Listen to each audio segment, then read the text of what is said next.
What's up, good people? It's your Final Fantasy homie Jay. We finally cleared PS2 after 6 stream days, which is a total of like 18 hours of trying to beat this boss. We finally did it, and you know, as always, I always try to share the monk's perspective and monk's point of view, just to show you like how you would do it as a monk. Just all the monk people out there, any DPS person, just kind of show you how it works. The beautiful thing, first off, about this boss, there is no positionals. So you're gonna get max positions no matter what you do. You're gonna see why you don't have to worry about positionals, because this boss fight would be ridiculous if it had positionals. And the second thing is we're gonna start with a double solar opener. That way we can stay on our buff timers with our party. I'm also gonna drop a video over the next day or two, just showing the optimal rotation that I use for double solar and kind of the button order to help you practice getting that down. So be looking out for that. Other than that, let's get into it, and I could talk about kind of what's happening here.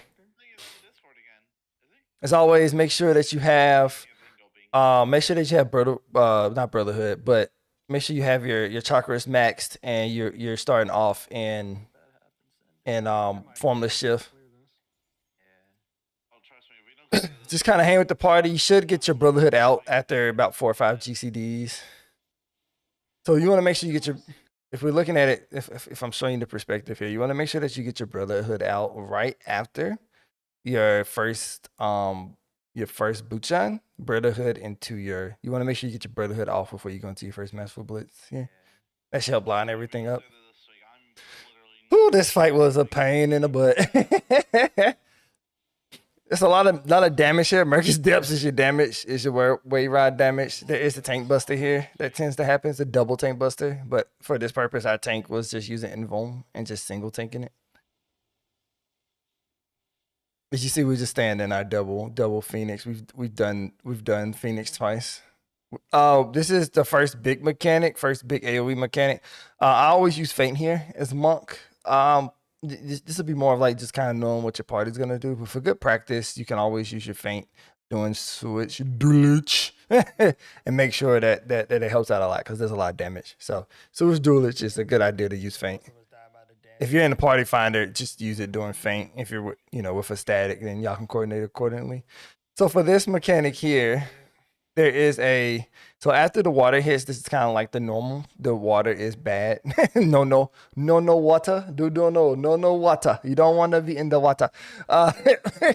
It's bad, and it's also gonna be one of the squares is gonna be a dead space. So if you see this square over here in the back, if you can see my mouse, is the dead space. So you want to, as a party, you want to angle yourself on the opposite of the dead space. That way you have more space on the map to work with, rather than like if you put yourself here, you only can move in this direction. So wherever the dead space is, you want to party up on the opposite side of the dead space. That's what we did for this run here. Why are you following him? Andy, where you going, bro?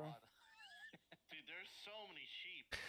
So there's gonna either be two things, just like the normal. We're gonna have to pay attention to the body. The body is where part of the mechanic is gonna happen. It's gonna shoot a beam in that direction, or it's gonna do a flood in that direction, however you want to put it. And then we gotta pay attention to the head. So you got multiple things that's happening here. Which is just like normal, but instead the head will face one direction, and then you have to look at what the cast bar is. If the cast bar says spoken, that means that he's gonna shoot from his mouth, and it's gonna shoot about it's gonna hit about, I think it hits about 3/4 of the map. It may hit half. I can't remember exactly. There is a point where 3/4 of the map gets hit, but I think for this one it just hits half. So it will shoot from his mouth. If it says wing, I'm gonna just say wing. If it says wing, then it's gonna shoot from his butt. And so since for this situation, since it's spoken, we're gonna have to rotate to this square here, which would be C. If it was wing, we would have just stayed here and we would have been safe. So since it's spoken, we should be moving here, if I'm not silly. Yes. Okay, we're moving here. So we move over to C. And for melees, sometimes this area here is not safe. Where you see this concrete here.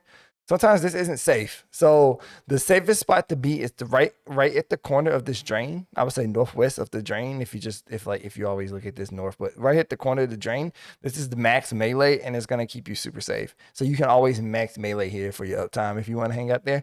That one's perfectly fine too. kind of what I did there. Yeah, see, like on this side, it wasn't safe. So then you reset. We always try to reset back to the opposite panel of the dead panel. This is just a tank. This is just a tank buster mechanic. A tank mechanic. It does an AOE. The tank pulls it away to try to minimize damage here for us. And then after that, this is going to be a stack mechanic. How the stack mechanic works is that the first person takes the most damage and everybody else takes reduced damage. So you always want the tank who didn't pull the tether to stack here, to be in the front, to absorb this damage, and all the rest of the party members just need to be line of sight with the tank to make sure that you take the minimum amount of damage possible. That's gonna happen a couple of times in the fight. And so this is just another AoE. Murky Depths is another AoE move. We're just vibing here. Use your Riddle of Earth here. You know, use your Riddle of Earth as a monk. Use your Riddle of Earth when you can to just kind of help nullify some of that AoE. Shockwave is your first light party. Yeah, as long as your party has your light party understood and established, what happens is the boss is gonna aim at a certain square. He's going to jump to that square. For this purpose, we always use our knockback mitigation just to make sure it's safe. What we did was party 1 would run through the boss and group behind the box that he's gonna jump to. Party 2 would just run up to the box, and everybody use everybody use knockback mitigations, and you should be fine here. We've learned that if one person dies, usually 2 people die from this. So you want to make sure that everybody's alive here. Usually you can't live if you don't have everybody. Reset back to D. And then we're going to reset our way back to D. At this point here, so for a monk, by this time, after the shockwave is usually when our 2-minute burst phase is going to pop up here. You should have done your 1-minute odd PB doing I believe the party stack with the tank. So at this point, if you're timing it well, you should be at your 2-minute burst window right here. And as you see, I'm going to activate my 2-minute burst window now. I'm in my 2-minute burst window. I'm using Riddle of Fire. I'm doing my my lunar combination. I use Brotherhood right off a cooldown, and then I'm going into my solar combination here. So that's where this should be where your 2-minute window is, give or take, for your burst damage, and it should line up with everybody else buffs. So for this mechanic, since I was explaining that, let's go back for a second, because there's another mechanic that's coming up here. There's gonna be 2 debuffs that happens. It's called predatory, whatever it is. As you can see, I have one of the debuffs here. So 1 DPS will get a debuff here. One DPS will get this debuff. The tank will get the exact same debuff. What this debuff here is, that you can see that my thing is around at 22 seconds, is that if it does a knockback to anybody who is near you other than the person who has it. So what happens is the tank and the DPS, they always get it. Either one tank and one DPS will always get this debuff. We need to go away from the party. And then the healer would get this little, if you can see, this little teardrop here. And what happens is this is a stack. So the rest of the party needs to stay with the healer. So what happens is the DPS will run away, the tank will run away, and the healer debuff would just stay with the party and absorb that damage. So that's what the predatory mechanic is. For our party, what we make sure is we stayed opposite. There's gonna be another mechanic where he's gonna do spoken or wing. I think he does the opposite of what he did the first time. We're gonna move to the safe square, and then we had tanks go west and healer. No, we had tanks go east and healers go west of where we were on north. You'll see what I'm talking about. So I actually got the debuff this time. So he's doing wing. So we had to move to A to go to the front side of him, because that means that where we were wasn't safe. We can stay right on the edge of that crate, do max damage. We're going to move away from the team. The tank also moved away. We take this solo. The healer, just a stack mechanic, and then we're good to go here. If you're too close to the team, you're gonna blast them into the wall, which is always hilarious. Channeling flow is the next mechanic, which is the arrows. For this mechanic looks confusing, but it's really simple. What you want to do is just make sure whatever arrow you have, you just want to be on that side of the square. So as you see, I have an arrow pointing left, so I'm just going to the right side of the map to get shot left. What this mechanic does is everybody in the party gets an arrow, and you have to just kind of partner up with the person who has the opposite arrow. So since I have a west pointing arrow, somebody has an east pointing arrow. We just make sure that we all line up along this crate here accordingly, and then it smacks y'all in the middle. You know, the further you are from each other before the mechanic goes off, the less damage you'll take. So you'll see that I'll step back at the last second to try to keep my uptime.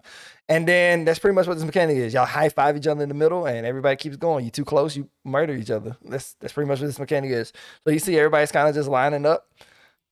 In 4 seconds as DPS, melee DPS, I would say stay up here until 1 second. And then at the 1 second mark, run back. That way you can get the max damage out. So move back there. Bam, perfect. We're gonna high five in the middle. Ta-da! And then we keep going. So at this point in the fight, as a monk, you should be going into your odd number PB, which is just your riddle fire and a PB into your lunar rotation. It's another tank buster, so we just go opposite of tank. Keep doing our thing. The hitbox in this fight is lovely, so we're good to go here. Hitting the 11K crits. I messed up my. I'm sad because I messed up my rotation here, and you can see you can see my sad face. So what happened was I went to do my lunar, but I fat fingered the wrong button. As you can see, I actually ended up doing twin snakes by accident, which it should have been tornado kick, but I fat fingered the twin snakes button, and I didn't want to double solar again because I didn't want to do another solar because it would have put my burst window out of sync with everybody. So I sacrificed it and messed this rotation up intentionally so I can get the celestial revolution. So it will give me my lunar chakra, my lunar nadi, so I can still have my burst phase. So I sacrificed damage here. So I did the celestial on purpose, so I didn't do a double solar by accident. And you can just see on my face that I'm completely sad. Another AoE here. Oh gosh, it hurts. It hurts. Party asked me if I messed it up. I was kind of hurt, low-key hurt there. So Sewage Deluge again. Use your feint. Just help out the party here. So once again, you see the red square here. This is the dead square. So we're moving to the opposite of the dead square. This mechanic here, a lot of people call it limit cut. I never had the fun of doing this mechanic. I'm gonna post the diagram up on the screen so you can kind of see how it works, and I'll kind of explain how this mechanic works. The boss is gonna jump to a certain area. So as we can see, the boss is looking towards, for this will be B. This is letter B over here. So the boss is looking towards B. How it works is that 4 people would, this is gonna be so hard to explain. I'm gonna do my best. 4 people are gonna get a 1 through 4 blue number, and 4 people are gonna get a 1 through 4 purple number.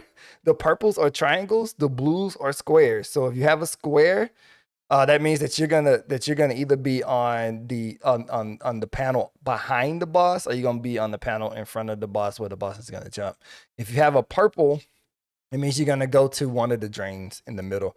For what we did is no matter what purple number you got, whether it was a 1, 2, 3, or 4, you just went to the number that the drain was labeled. So if you had like a number 4 purple, you would just go to the purple drain here, and number 4, or you had a number 3 purple, you would go to the number 3 drain here. The squares is completely dependent on which way the boss is gonna jump. And what happens is that the purples take damage from the head. The head would swing around and slap each person and does AoE damage, does a area damage. And the squares, the body would jump to each number based on the order, but so it would jump to 1, then jump to 2, jump to 3, jump to 4. When he jumps, having distance, the farther you are away from the boss when he jumps, reduces the damage. So it's a really tight spot, especially because a lot of people who's gonna run this are gonna have the minimal gear requirement. Is that we will have you in the corner. So how this kind of looks is that you'll have like a 1 purple triangle, 2 purple, 2 purple triangle, 2 purple triangle, 3 purple triangle over here, 4 purple triangle over here. For the squares behind, for the square behind the boss is gonna be the number 1 square, blue square, and the number 3 blue square that will stack together behind the boss in the very corner. And the 2 and 4 blue square will stack at where the boss is jumping for this knockback. Because what happens is the boss will start here. He's gonna jump all the way over here to 1. So you take the minimum amount of damage. Then he's gonna jump over here to 2. When the boss goes to jump to 2, 1 and 3 needs to switch out. This is going to make more sense once you see it. 1 and 3 is going to switch out, and then 2 and 4 will do the same thing. That's the best way I can explain it. That's the best way. This is where we died the most. It happened so many times, but that's the best way I can explain it. So he's about to do the knockback. So we use our knockback mitigations here. As melee, you want to move towards the boss so you can get the max, so you can keep your uptime. So we get our numbers. I actually ended up with a purple 4. So you see I'm running. So as you can see, kind of showing you how this looks, I have a purple 4. So I have a 4 triangle. I have 1, 2, 3, 4. They're purple. They're triangles. There's 3 ways to tell what's happening here. So I ran to the 4th drain. As you can see, you see on the screen, Mayor has a 1 square. So he ran here. And also Vin has a 3 square. So 1 and 3 goes here. The 2 and 4 square would be up here where the boss is. And the purples just fill in to where they're supposed to go. So as you see, Big is heading over to 3. We have Ice Cream on the 1. And then Alun is on the 2. So everybody gets to their according spots. The boss will jump across the screen, hit number 1 square. He's going to jump back across the screen, hit number 2 square. As you can see, Mayor got hit and then they switched. So you have to switch because he only hits the person in the front. So after Mayor got hit, he switched with his partner. So now the boss jumps back, hits number 3, and the boss jumps back and hit number 4. They also switched. And then we decided that we will continue to group back at the opposite of the dead space. So we all group back at A and continue our rotation from here. That is that mechanic. That mechanic is going to kill you a lot until you understand how that works. This is a tank stack. So they do but our tank decided that he'll just invuln that. Another AoE here. Also, I didn't note this for this limit cut mechanic. Let me go back 1 second. This is for my monk people so you understand. For this limit cut mechanic, hold your burst phase until after the animations because you can't do damage during this anyway, and you would be wasting your buffs. So most of our group, if not all of our group, decided that we wouldn't use our burst phase during this animation. So we all hold it until after this animation is done. So hold your burst phase until after this animation is done. That way you can get the maximum amount of uptime on your burst. As you see, I went back into a formless shift and I'm going into my burst phase now. So this should line up fine. Use Brotherhood when you can. Try not to clip as much as possible. That way we can get the max amount of damage as we can here possible. I clipped a couple of times in this fight, but that's okay. This is a AoE. This is what I call baby AoE. Use your riddles of Earth when you can. Other than that, we're still just vibing right now. Thanks healers to 3, DPS to 2. So for this mechanic, we get the arrows again. Oh gosh, the arrows. How this arrow works and is that 2. So 4 people will get a long, as you can see the arrow timer is here. 4 people will get a 12-second timer, and then 4 people will get a 28-second timer, or it might be a 14-second and a 28-second timer. The longer timers, what we had was we had the DPS. So the longer timers would go to the drains, or you can go to the corner because you're gonna get an AoE. So you want to get away from the area that the arrows are going to point. I'm doing my best to explain these the best that I can. So bear with me. The lower arrow timers, they're gonna line up to get knocked up, which is gonna make more sense when you it's gonna make more sense when you see it. They're gonna line up on the edge of the square because you need the distance, the maximum amount of distance, so you don't kill each other. They're gonna line up on the edge of the square so they can crash here or crash here in the drain. The longer timers are going to move up into these drains or these drains. You can also play in these corners here as well, depending on like just how y'all want to strat it, because the longer timers we get the AoEs go off first, and then the arrow mechanic happens. So I had a longer timer, so I'm moving myself to this drain over here. As you can see, Vin also has a longer timer, but he's playing this corner. Vin could have played here as well too. He would have been perfectly fine. So he's playing this corner. It's, the shorter timers, Ender has a shorter timer. He's getting ready to get knocked into, it looks like he's going to get knocked into Aaron potentially. And then we have this timer here that's going to get knocked into Mare. So we have our first 4 arrows are lined up in the according corners and quarter areas so they can crash into each other here. Yep, Aaron did it for the uptime, so he moved back. You see them crash. We all go back to A. What we decided is we all go back to our original spot to get heals, and then we set up for the next timer. Because now we got 7 seconds before the next ones go off. As we can see, I'm staying up as long as I can to get the max amount of damage, and then I run back at 1 second. To make sure I keep my uptime going as long as possible. We all group back at A. He's gonna do spoken on wing again. So we needed to go to the correct square. Since he's doing spoken, that means that this area up here is not safe at all. So we move to this spot here.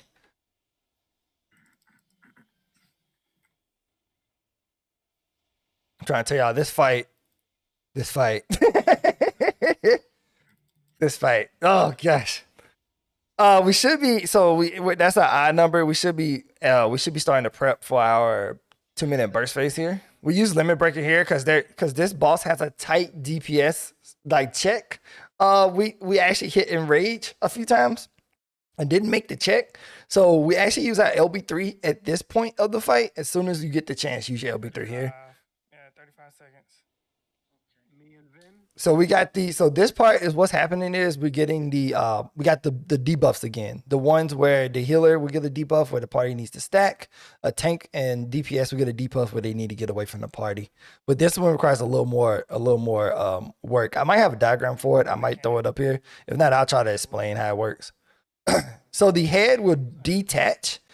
So if you can see here in this corner, I'm trying to show y'all in this corner. So at this part, the head would detach from the body again. We're looking to see where the head is. The head would here, which means that this whole half that the head is on is not safe. He's gonna do a massive AoE. So we need to move away from him. So that means either B for our markers, either B or C is the safe square. As you can see, we're moving over to 2 to prepare to figure out which one it is. And we have to wait to see what he does another wing and spoken mechanic again. So we have to wait to see which mechanic he's doing first. So now the head makes it where A and D is not safe. So that half of the map is not safe. And since he's doing wing, that also means that this square here is no longer safe. So the only safe square is the one that's behind my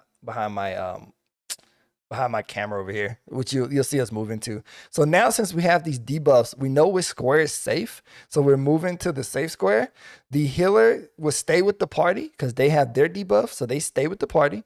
Everybody stays with the party, except for the tank and the DPS who has the debuff, which in this case would be Mare and Vin. They have to go to the very corners of the safe spells. So the DPS will go to the very corner here. And then the tank will go to the very corner here. The tank and the DPS who has the debuff. The healer, the tank, good gracious, the DPS will go here and the tank will go here and the party will stay right here on this drain. And you should live through this mechanic. If the tank or DPS are too close to each other, you'll kill the whole team. Perfect. We did that. Perfect. Good job, Jay. Good job, Jay. So we should be ready to enter our burst phase. I use Brotherhood right off cooldown. Because I need to use our cooldown to try to keep my timer with the party. If you're holding it, you're going to slow down. You're not gonna make it where the party can time it up. So that's why you see me using Brotherhood off of cooldown immediately. And I'm going straight into my burst phase here. Go to D.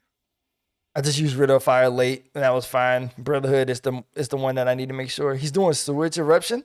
So what this mechanic is right after that, he's going to detach. There's going to be another head that shows up. And it tells us this half is not safe, right? But for this mechanic, we need to line up on the furthest square from the boss because we're about to get this move called Sewage Eruption.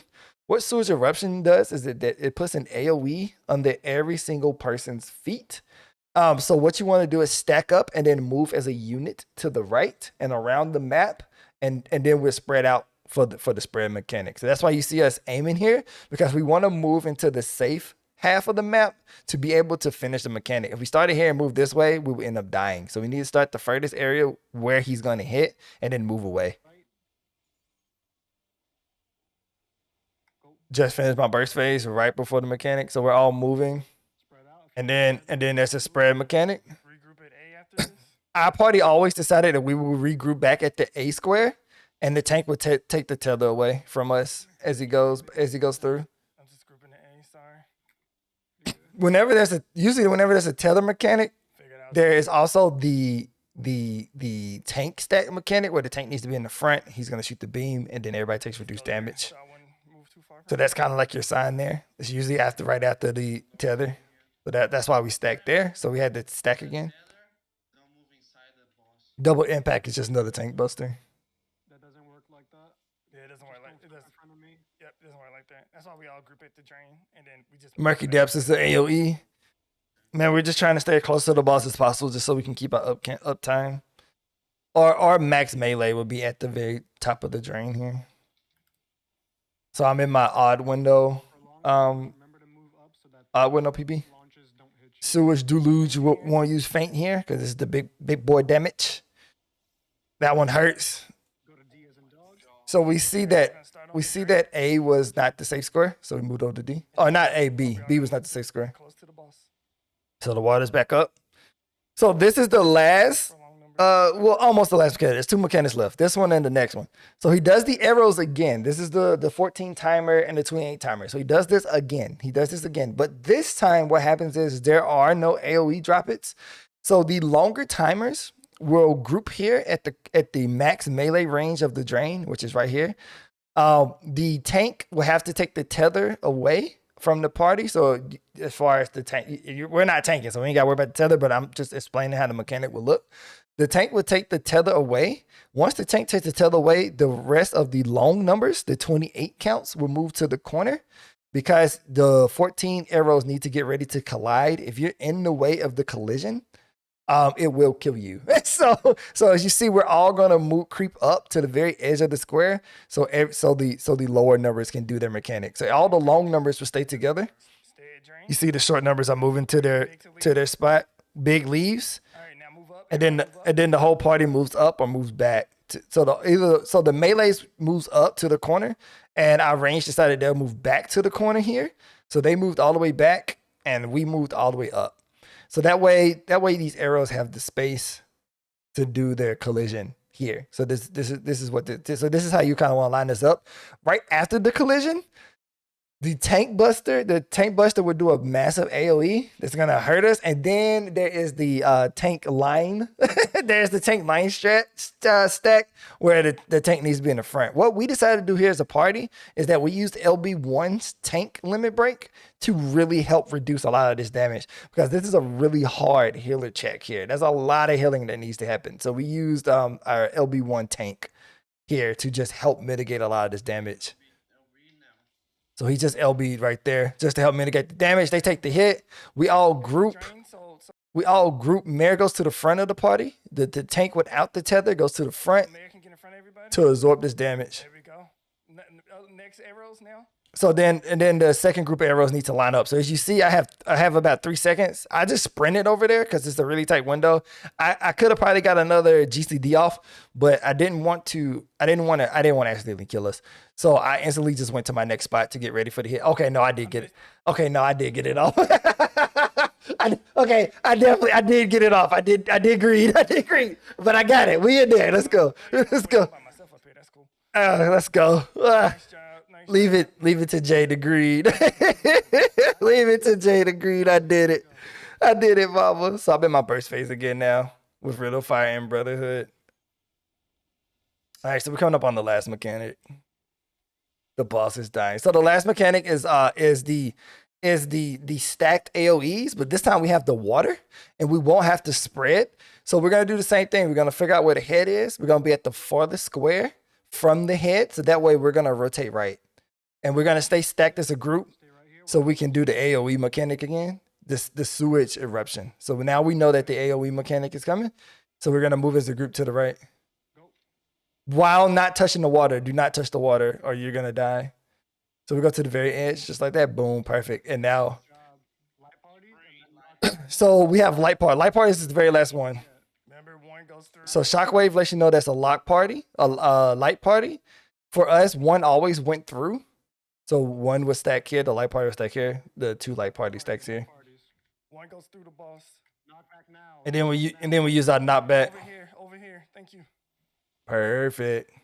Look at us. Look at us raiding. Oh, Jace a raider now. This is so good. Let's go. So this is pretty much it. There's one tank mechanic. Come in the middle. So I moved away from the tank so they can do what they need to do. Good job. So at this point, if you don't kill the boss by the third AoE, it's the end rage and you wipe. So this is pretty much it. We needed to kill the boss right here. Everybody, like I don't think you understand. 6 days of trying to beat this thing was the most crucial, most draining thing ever. It's the most draining thing ever. Come on. Just keep going. Oh, the smile on my face. Oh my God, Jay, calm down, bro. Calm down, bro. It's not that okay. It is that serious. So that is the full fight. That is from a monk's point of view. Kind of gives you the idea of where you want to look, where you want to kind of keep your timers on where you should have your burst windows and stuff. Hopefully this video will help you out on the day that you decide to try this out. Or if you're doing this in a party fun or a static, hopefully this perspective of a monk will help you out. Doing this fight was fun. Doing this fight is super fun as monk just because I feel like the buff windows actually time out really well with how the mechanics work. So if you have any questions, always hit me up. I appreciate you watching. If you stayed this entire time, give it a like, thumbs up. Think about subscribing. I love popping monk content here and helping out the fam. Other than that, that's all I got for you. I will see y'all in the next video. Oh, we did it. P2S is next. I'll catch y'all later.